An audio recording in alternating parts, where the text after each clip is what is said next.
अस्सलाम वालेकुम जी। काफ़ी दोस्त मैसेज कर रहे थे इस चीज़ के बारे में कि जी आपने वीज़े का तो बता दिया सारी डिटेल से, लेकिन जो आना जाना है बाकी लॉजिस्टिक्स कैसे करने, ठीक है। तो उसके मुख्तलिफ तरीके हैं। आज जो इसको हम मुख्तलिफ 2-3 पार्ट्स में करेंगे, बिकॉज वीडियो की लिमिट जो है वो ऑलमोस्ट 3 मिनट की होती है। सबसे पहले हम आज बात करेंगे बस के बारे में, ठीक है।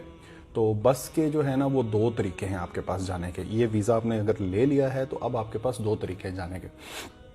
एक तरीका तो ये है कि अगर आपका बजट कम है, ठीक है, और आप कोई हेडिक नहीं लेना चाह रहे उस चीज़ के बारे में, तो आप ये जितने भी एजेंट्स हैं, काफ़ी एजेंट ऐसे हैं जो ये दे रहे हैं सर्विसेज कि अगर आपके पास आपका अपना वीज़ा होगा तो वो डिपेंड करता है, वो 600, 650, 750, 850 इस रेंज में पैसे ले रहे हैं, ठीक है। और उसमें उनका इंक्लूडिंग क्या क्या होता है, उनका आपको लेके जाना और लेके आना इंक्लूडेड है, ट्रांसपोर्टेशन बस पे, और उसके साथ आपका होटल इंक्लूडेड होता है। और कुछ जो हैं वो ज़ियारात भी देते हैं और कुछ ज़ियारात नहीं भी देते, लेकिन ज़ियारात का इतना इशू नहीं है।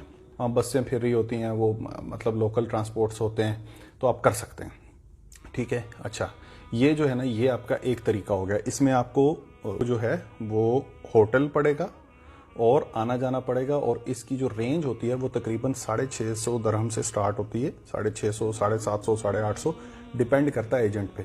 अच्छा, इसमें आपने चीज़ का ख्याल रखना थोड़ा सा। शारजा में मुझे याद है कि फैसल मस्जिद के करीब काफ़ी से एजेंट्स हैं, बहुत एजेंट हैं, ठीक है। दुबई में भी होंगे, इधर अबू धाबी में भी काफ़ी हैं। आप ढूंढिए, लेकिन आप उनके साथ जब बात कर रहे हो ना तो आप उनको पूछिए कि आपके पास बस कौन सी है। बस नॉर्मली मर्सिडीज़ की बसें होती हैं, 2x2 होती हैं, कुछ पास 2x1 होती है, वो ज़रा खुली सीट्स होती हैं। क्योंकि सफ़र काफ़ी लंबा है तो कोशिश यही करें कि ज़रा अच्छी बस होगी तो उसमें आप ज़रा कंफर्टेबल पहुंच जाएंगे, ठीक है। तो ये जो है ना ये तो एक तरीका हो गया बस में।